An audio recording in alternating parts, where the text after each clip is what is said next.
Hello दोस्तों, मैं मानसू कुलियाल एक बार फिर से आपका स्वागत करता हूं आपके अपने यूट्यूब चैनल कॉम्पिटिटिव स्टडी में। दोस्तों, कल हमने स्टार्ट किया था इंडियन पॉलिटी पार्ट 3। दोस्तों, आज का ये सेशन अब जो कल की वीडियो हमने एंड करी थी वहीं से हम स्टार्ट करेंगे। ठीक है, अगर आपने कल की वीडियो नहीं देखी है तो आप उस वीडियो को अवश्य देखें। उसका लिंक नीचे डिस्क्रिप्शन बॉक्स में मैं दे दूंगा, वहाँ से आप उसे देख सकते हैं। दोस्तों, उससे पहले हमने पढ़े थे Indian polity part 1, Indian polity part 2। उसका लिंक भी मैं डिस्क्रिप्शन बॉक्स में दे दूंगा, आप वहाँ से वह वीडियोस देख सकते हैं। ठीक है दोस्तों, तो हमने कल क्या पढ़ा था, आइए पहले कुछ रिवाइज कर लें। दोस्तों, हमने कल पढ़ा था आर्टिकल 52 के बारे में। स्टार्ट किया था हमने आर्टिकल 52 से। हमने बोला था कि भारत का एक राष्ट्रपति होगा। ठीक है, आर्टिकल 52 यही तो कहता था, बोलता था कि भारत का एक राष्ट्रपति होगा जो वहाँ का प्रमुख होगा। फिर हमने उनकी शक्ति के बारे में थोड़ा सा वर्णन किया था जो आर्टिकल 53 के अंतर्गत था। उसके बाद दोस्तों हमने बात की थी कि राष्ट्रपति का चुनाव कैसे होता है। ठीक है, राष्ट्रपति चुनाव किस प्रकार होता है, कैसे निर्वाचित राष्ट्रपति को किया जाता है, उसके बारे में हमने चर्चा की थी दोस्तों।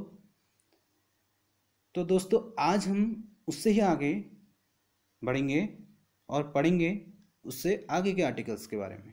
ठीक है, तो हम आज बात कर रहे हैं article 56, term of office of president. ठीक है दोस्तों, वर्तमान में जो कार्यालय की अवधि होती है राष्ट्रपति की, उसका जो वर्णन किया गया है आर्टिकल 56 पे किया गया है।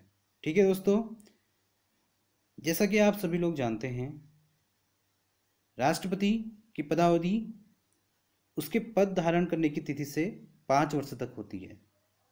ठीक है, the president shall hold office for a term of 5 years from the date on which he enters upon his office, provided that the president may be writing under his hand addressed to the vice president resign his office। लेकिन वह अपनी पदावधि में किसी भी समय अपना त्यागपत्र उपराष्ट्रपति को दे सकता है। ठीक है, इसके अतिरिक्त उसे कार्यकाल पूरा होने के पूर्व महाभियोग चलाकर भी उसके पद से हटाया जा सकता है। महाभियोग होता क्या है, इसके बारे में हम आगे चर्चा करेंगे। ठीक है, उसके बाद दोस्तों, the president may for violation of the constitution be removed from official by impeachment in the manner provided in article 61। इसकी चर्चा हम कब करने वाले हैं, आर्टिकल 61 में करने वाले हैं। ठीक है, महाभियोग की जो हम चर्चा करेंगे आर्टिकल 61 में करेंगे। सी पॉइंट जो है यहाँ पे दोस्तों, the president shell notwithstanding the expiration of his term continue to hold office until his successor enters upon his office। तो राष्ट्रपति अपने कार्यकाल की समाप्ति के बावजूद अपने उत्तराधिकारी के अपने कार्यालय में प्रवेश करने तक पद पर बने रहेंगे, जब तक कि क्या होगा, उनका उत्तराधिकारी पद ग्रहण न कर ले। राष्ट्रपति अपने 5 वर्ष के कार्यकाल के उपरांत भी पद पर बना रह सकता है। ठीक है दोस्तों, उसके बाद है any resignation address to the vice president under clause A of the proviso to clause first shall forthwith be communicated by him to the speaker of the house of the people. उपराष्ट्रपति को उपखंड क से उपखंड 1 के तहत संबंधित को भी इस्तीफा उसके द्वारा जनसभा के अध्यक्ष को दिया जाएगा। ठीक है दोस्तों, स्पीकर ऑफ द हाउस को दिया जाएगा। वह इस पद पर पुनः निर्वाचित हो सकता है। ठीक है, कौन, राष्ट्रपति। वह कितनी ही बार पुनः निर्वाचित हो सकता है, हालांकि अमेरिका में एक व्यक्ति 2 बार से अधिक राष्ट्रपति नहीं बन सकता है। क्या होता है दोस्तों, इंडिया में तो क्या होगा, अगर एक बार कोई राष्ट्रपति है तो अगली बार वो दोबारा भी राष्ट्रपति बन सकता है। ठीक है, लेकिन अमेरिका में ये सुविधा नहीं है। ठीक है, ये किसके अंतर्गत कहा गया है दोस्तों? आर्टिकल 57 के तहत एलिजिबिलिटी फॉर री इलेक्शन। ठीक है, जो हमने अभी बात बताई वो किसके अंतर्गत कही गई है? आर्टिकल 57 के अंतर्गत eligibility for re election. A person who holds or who has held office as president shall subject to the other provisions of this constitution be eligible for re election to that office. तो क्या हो सकता है India में? India में हो सकता है एक बार जो राष्ट्रपति है तो वह पुनः चुनाव के लिए पात्र है। ठीक है, अभी मान लो हमारे जैसे रामनाथ कोविंद जी अभी क्या हैं? हमारे देश के राष्ट्रपति हैं। अब जब आने वाले 5 साल बाद, जब से वो राष्ट्रपति थे तब से 5 साल बाद फिर इलेक्शन होंगे, तो दोबारा भी वो क्या कर सकते हैं? उसकी उम्मीदवारी कर सकते हैं। ठीक है, दोबारा भी वो राष्ट्रपति के लिए एलिजिबल है, चाहे तो दोबारा भी राष्ट्रपति बन सकते हैं। ठीक है, ऐसी कोई पाबंदी इंडिया में नहीं है आर्टिकल 57 के अंतर्गत। लेकिन अमेरिका, वहाँ पर क्या है? ज़्यादा से ज़्यादा 2 बार कोई भी राष्ट्रपति बन सकता है। ठीक है, अभी कौन है अमेरिका के राष्ट्रपति? डोनाल्ड ट्रंप है। ठीक है, अभी एक बार तो रह चुके हैं, एक बार और रह सकते हैं। ठीक है, बढ़ते हैं आगे दोस्तों। अब बात करते हैं आर्टिकल 58 की। आर्टिकल 58 क्या कहता है? आर्टिकल 58 कहता है qualifications for election as president. जो हमारे राष्ट्रपति हैं उनके चुनाव के लिए किस योग्यता की जरूरत है, कितनी योग्यता चाहिए? ठीक है, क्या क्वालिफिकेशन चाहिए? तो आइए जानते हैं राष्ट्रपति के निर्वाचन के लिए क्या क्या योग्यताएं चाहिए। ठीक है, no person shall be eligible for election as president unless he point 1 A point है उसके लिए is a citizen of India. ठीक है, and B is has completed the age of 35 years and C the qualified for election as a member of the house of the people। तो दोस्तों होता क्या है? राष्ट्रपति पद के चुनाव के लिए व्यक्ति को कौन कौन से अर्हताओं को पूर्ण करना आवश्यक है? पहला तो यह है कि वो भारत का नागरिक होना चाहिए। ऑब्वियसली बात है, भारत का नागरिक होगा। ठीक है, वह 35 वर्ष की आयु पूर्ण कर चुका हो, उसकी 35 वर्ष तो मिनिमम आयु होनी ही चाहिए।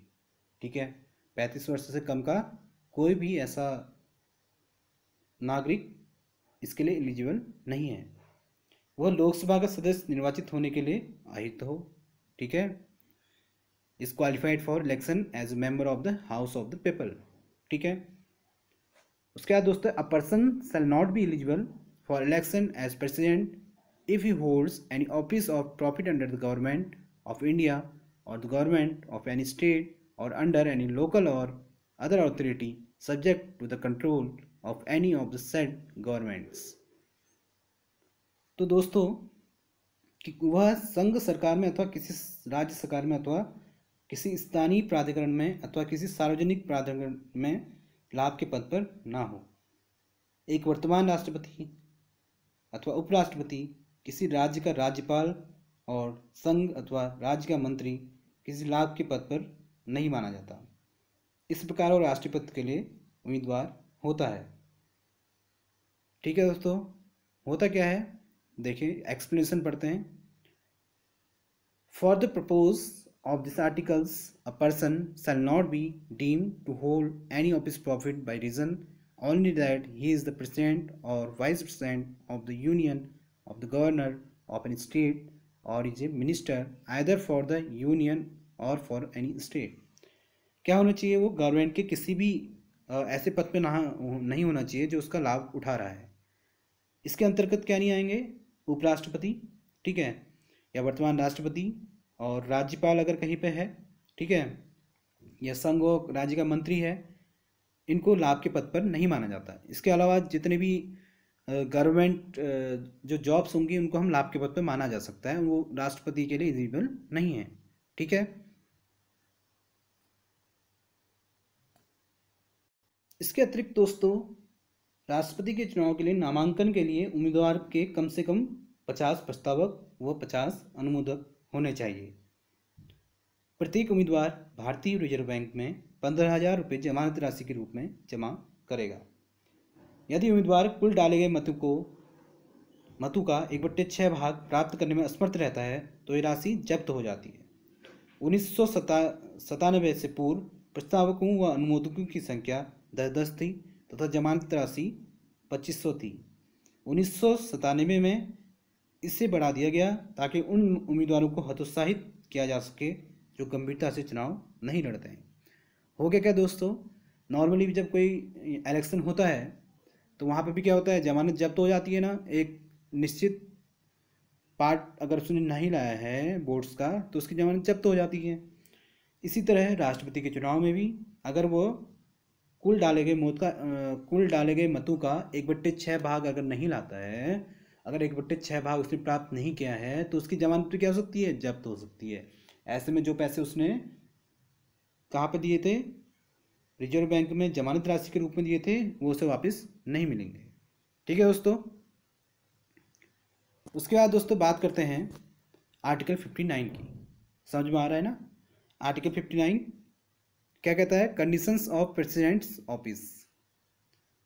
वर्तमान में राष्ट्रपति कार्यालय की क्या क्या शर्तें हैं। ठीक है, आइए बात करते हैं राष्ट्रपति के लिए। ठीक है, संविधान द्वारा कुछ शर्तें निर्धारित की गई हैं। आइए क्या शर्तें हैं, ये आर्टिकल 59 के अंतर्गत है, जैसे कि आपको आपकी स्क्रीन पर दिख रहा है। फर्स्ट शर्त क्या है दोस्तों, the president shall not be a member of either house or parliament. ठीक है, or of a house of the legislature of any state, and if a member of the either house of parliament or of a house of the legislature of any state be elected president, he shall be deemed to have vacated his seat in that house on the date on which he enters upon his office as president। वह संसद के किसी भी सदन अथवा राज्य विधायिका का सदस्य नहीं होना चाहिए। ठीक है, किसी भी सदन तथा राज्य विधायिका का सदस्य नहीं होना चाहिए। यदि कोई ऐसा व्यक्ति राष्ट्रपति निर्वाचित होता है तो उसे पद ग्रहण करने से पूर्व उस सदन से त्यागपत्र देना होगा। अगर वहाँ का क्या है, मेंबर है, तो उससे पहले उसको त्यागपत्र देना होगा। उसके बाद क्या होगा, वो राष्ट्रपति के लिए जो शर्त है उसको पूरा करेगा। जो सेकंड शर्त है, दूसरी शर्त है, क्या है, the president shall not hold any other office of profit. जैसे कि हमने अभी पहले भी बोला, वह कोई अन्य लाभ का पद धारण नहीं करेगा। वो राष्ट्रपति है तो राष्ट्रपति रहेगा, कुछ और चीज़ नहीं करेगा। ठीक है, कोई लाभ का अन्य कार्य नहीं करेगा। ठीक है, अगला है दोस्तों, the president shall be entitled without payment of rent to the use of his official residence and shall be also entitled to such emoluments, allowance and privileges as may be determined by parliament by law and until provisions in that behalf is so made, such emoluments, allowance and privileges as are specified in the second schedule। ठीक है दोस्तों, यहाँ पे क्या है, राष्ट्रपति अपने आधिकारिक आवासों के उपयोग के लिए किराए के भुगतान के बिना हकदार होगा। उसे कहीं पे किराया नहीं देना पड़ेगा। ठीक है, और ऐसे कानूनों, भत्तों और विशेषाधिकारों के भी वह हकदार होंगे जो संसद द्वारा, कानून द्वारा निर्धारित किए जाते हैं। ठीक है, संसद द्वारा जो कानूनों के द्वारा भत्ते, ठीक है, या विशेष अधिकार मिले हैं वो राष्ट्रपति को भी मिलेंगे, और जब तक उस प्रावधान में प्रावधान नहीं किया जाता। जैसे कि दूसरी अनुसूची में निर्दिष्ट किए के अनुसार भत्ते और विशेषाधिकार ये किस में दिया गया है दोस्तों, जो हमारी सेकंड शेड्यूल है। ठीक है, दूसरी अनुसूची है, उसके अंतर्गत भत्तों के बारे में बताया गया है, विशेष अधिकारियों के बारे में बताया गया है, वो सभी राष्ट्रपति को भी मिलेंगे। ठीक है, और फोर्थ है, the emoluments and allowance of the president shall not be diminished during his term of office. ठीक है, उनकी उपलब्धि और भत्ते उसकी पदावधि के दौरान कम नहीं किए जाएंगे। राष्ट्रपति की उपलब्धियां और उनके भत्ते पदावधि के दौरान कम नहीं किए जाएंगे। ठीक है, समझ आ रहा है दोस्तों। 2008 में संसद ने राष्ट्रपति का वेतन 50,000 से बढ़ाकर 1.5 लाख रुपए प्रतिमाह तथा पेंशन उसके मासिक वेतन की आधी प्रतिमाह कर दी गई। ठीक है, इसके अलावा भूतपूर्व राष्ट्रपति को पूर्ण सुसज्जित आवास फ़ोन की सुविधा, कार चिकित्सा सुविधा, यात्रा सुविधा, सचिवालय स्टाफ एवं 60,000 रुपये प्रतिवर्ष तक कार्यालयीन खर्च मिलता है।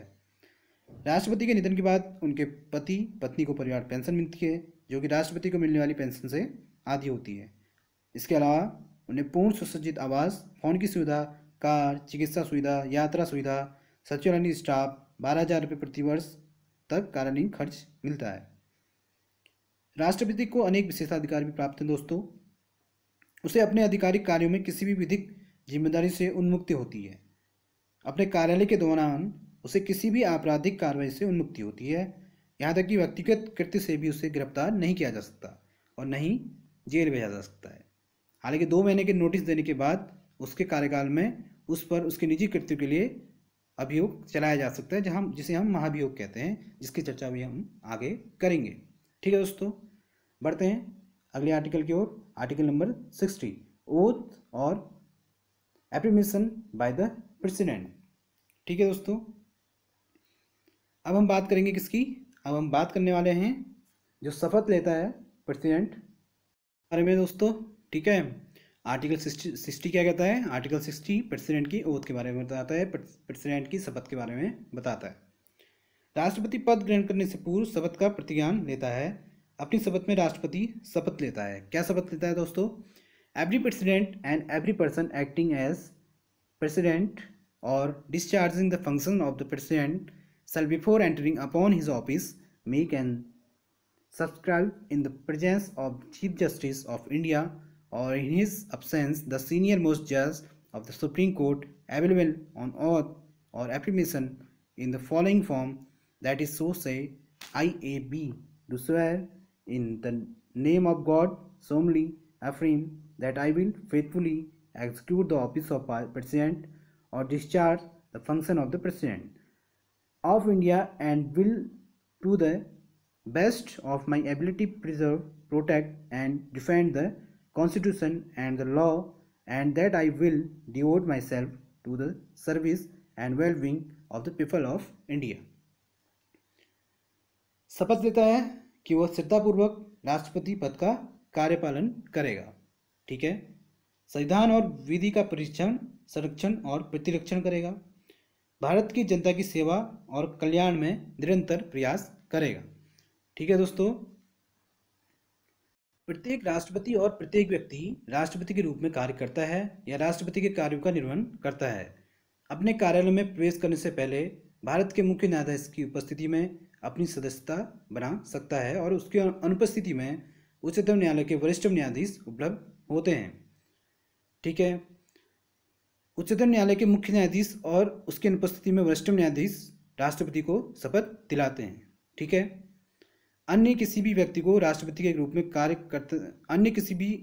जो राष्ट्रपति के रूप में कार्य करता है अथवा राष्ट्रपति के कर्तव्यों का निर्वाह करता है, इसी प्रकार शपथ लेनी होती है। ठीक है दोस्तों, जो शपथ हमने अभी बताई IAB कुछ भी नाम हो सकता है। मैं AB भगवान के नाम पर शपथ लेता हूँ, पूरी तरह पुष्टि करता हूँ कि मैं ईमानदार से राष्ट्रपति के कार्य को निष्पादित करूंगा। ठीक है, या भारत के राष्ट्रपति के कार्य का निर्वहन करूंगा और संविधान और कानून की रक्षा और बचाव करने की मेरी क्षमता के लिए सबसे अच्छा होगा मैं भारत के लोगों की सेवा और कल्याण के लिए खुद को समर्पित करूंगा। ठीक है दोस्तों, ये थी जो हमारी राष्ट्रपति हमें शपथ लेते हैं अपने देश के प्रति। ठीक है दोस्तों, अब बात करते हैं आर्टिकल 61 की। ठीक है, जैसे कि हमने पहले आपको बताया, जब हम पढ़ रहे थे स्टार्टिंग में तो हमने महाभियोग का चर्चा की थी। ठीक है, महाभियोग का वर्ड आया था इम्पीचमेंट। इसकी जो वर्णन किया गया है आर्टिकल 61 पे गया है। ठीक है, कैसा प्रोसेसर है, महाभियोग कैसे लग सकता है प्रेसिडेंट पे, इसका सारा वर्णन संविधान के आर्टिकल 61 पर दिया गया है। आइए क्या होता है पढ़ते हैं। When a president is to be impeached for violation of the constitution, the charge shall be preferred by either house of parliament। जब किसी राष्ट्रपति को संविधान के उल्लंघन के लिए महाभियोग लगाना होता है तो यह आरोप संसद के किसी भी सदन को, कोई भी सदन उसका लगा सकता है। ठीक है, कोई भी सदन को अगर लगता है कि कुछ ऐसी एक्टिविटी राष्ट्रपति कर रहे हैं जिसके कारण उनके ऊपर महाभियोग लगाना चाहे तो कोई भी सदन वहाँ पे लगा सकता है। No such charge shall be preferred unless The proposal to prefer such charge is contained in a resolution which has been moved after at least 14 days. Notice is writing signed by not less than the 1/4 of the total number of members of the House has been given of their intention to move the resolution, and B. Such resolution has been passed by a majority of not less than the 2/3 of the total membership of the House. होता क्या है दोस्तों, राष्ट्रपति पर संविधान के उल्लंघन करने पर उन्हें महाभियोग चलाकर उनके पद से हटाया जा सकता है। हालांकि संविधान में संविधान का उल्लंघन क्या है इसको परिभाषित नहीं किया गया है। संविधान में कहीं पर भी ऐसा नहीं लिखा गया है कि संविधान का उल्लंघन कब होगा। ठीक है, महाभियोग के आरोप संसद के किसी भी सदन में प्रारंभ किए जा सकते हैं। ठीक है, इन आरोपों पर सदन के 1/4 सदस्यों जिस सदन ने भी आरोप लगाए हैं वहाँ के 1/4 जो सदस्य हैं उनके हस्ताक्षर होने चाहिए और राष्ट्रपति को 14 दिन का नोटिस देना चाहिए। ठीक है, महाभियोग का प्रस्ताव 2/3 बहुमत से पारित होने के पश्चात यह दूसरे सदन में भेजा जाता है जिसे इन आरोपों की जांच करनी चाहिए। ठीक है दोस्तों, उसके बाद क्या होता है, When a charge has been so preferred by either house of parliament, the other house shall investigate the charge of cause, the charge of to be investigated, and the president shall have the right to appear and to be represented at such investigation. जैसा कि मैंने आपको बताया कि फिर क्या जाएगा, higher house, उसके दूसरे हाउस में हो जाएगा, वहाँ पर उस पर चर्चा की जानी चाहिए। ये आर्टिकल 61 कहता है। अगर क्या होगा, एक सदन वहाँ पे क्या कर रहा है, अगर एक सदन चाहता है कि राष्ट्रपति को उसके पद से हटाना है किसी असंवैधानिक कार्य को लेके, तो वहाँ पर क्या करेगा, सबसे पहले 1/4 सदस्य उसके एक लेटर को, ठीक है, वहाँ पर साइन करके राष्ट्रपति को 14 दिन का नोटिस भेज सकते हैं। और जब वो महाभियोग का प्रस्ताव जो है 2/3 बहुमत से पारित हो जाएगा तो दूसरे सदन में भेजा जाएगा जहाँ पर उनकी जांच की जाएगी। ठीक है, If as a result of the investigations a resolution is passed by a majority of not less than 2/3 of the total membership of the houses by which the charge was investigated or caused to be investigated, declaring that the charge preferred against the president has been sustained, such resolution shall have the effect of removing the president for his office as from the date on which the resolution is so passed. अब क्या हुआ, दूसरे सदन में वो चले गया। ठीक है, जहाँ पे उस पर चर्चा होनी चाहिए थी, जांच करनी चाहिए। ठीक है, राष्ट्रपति को इसमें उपस्थित होने तथा अपना प्रतिनिधित्व कराने का अधिकार होगा। यदि दूसरा सदन इन आरोपों को सही पाता है और महाभियोग प्रस्ताव को 2/3 बहुमत से पारित करता है तो राष्ट्रपति को प्रस्ताव पारित होने की तिथि से उसके पद से हटना हो। क्या होगा, अगर दूसरे सदन में भी क्या होगा, अगर 2/3 बहुमत से वो पास हो जाता है, ठीक है, महाभियोग प्रस्ताव पास हो जाता है, राष्ट्रपति को जिस दिन से वो पास होगा उसी दिन से अपना पद त्यागना पड़ेगा। ठीक है, समझ में आया महाभियोग क्या होता है दोस्तों। इस प्रकार महाभियोग संसद की अर्ध न्यायिक प्रक्रिया है। इस संदर्भ में 2 बातें ध्यान देने योग्य हैं। संसद के दोनों सदनों में नामांकित सदस्य जिन्होंने राष्ट्रपति के चुनाव में भाग नहीं लिया था इस महाभियोग में भाग ले सकते हैं। ठीक है, वो सदस्य जिन्होंने क्या होगा, इलेक्शन के टाइम भाग नहीं लिया होगा लेकिन अभी वो भाग ले सकते हैं। राज्य विधानसभाओं के निर्वाचित सदस्य तथा दिल्ली और पुडुचेरी केंद्र शासित राज्य विधानसभाओं के सदस्य इस महाभियोग प्रस्ताव में भाग नहीं लेते हैं जिन्होंने राष्ट्रपति के चुनाव में भाग लिया था। 2 इंटरेस्टिंग पॉइंट आपको यहाँ पर समझ आ रहे होंगे। इसके अंतर्गत, इस आर्टिकल के अंतर्गत कहा गया है दोस्तों, क्या कहा गया है, यहाँ पे राष्ट्रपति के चुनाव में जो मेंबर वहाँ पे उपलब्ध नहीं थे, जो नामांकित सदस्य वहाँ पे उपलब्ध नहीं थे, वो भी यहाँ पे अपना वोट दे सकते हैं। लेकिन चुनाव के टाइम दिल्ली और पुडुचेरी केंद्र शासित राज्य विधानसभा के जो सदस्य इस प्रस्ताव में भाग लिया था जिनने, लेकिन अब जो महाभियोग का प्रस्ताव होगा वहाँ पर वो भाग नहीं लेंगे। ठीक है, अभी तक जो है दोस्तों इंडिया में ऐसे किसी भी राष्ट्रपति पर या जितने राष्ट्रपति भी अभी हमारे बने हैं किसी पर भी महाभियोग नहीं चलाया गया है। ठीक है दोस्तों, ये थी बात आर्टिकल 61 की कि महाभियोग क्या होता है, महाभियोग की प्रोसीजर क्या होती है। आशा करता हूँ आपको समझ आया होगा। ठीक है दोस्तों, अगर आपको आज की यह वीडियो पसंद आई है तो इसे ज़्यादा से ज़्यादा लाइक करें, शेयर करें और सब्सक्राइब करें। अगर आप इस मेरे द्वारा जो इस चैनल के द्वारा जो वीडियो आती हैं उसका नोटिफिकेशन चाहते हैं तो बेल आइकन को अवश्य दबाएं। ठीक है दोस्तों, मिलते हैं अगली वीडियो में कुछ अन्य आर्टिकल को लेके जो रिलेटेड है राष्ट्रपति से ही। तब तक के लिए दोस्तों खुश रहिए, अपने आसपास सफाई रखिए, अपने से बड़ों का आदर करिए। बाय, नमस्कार।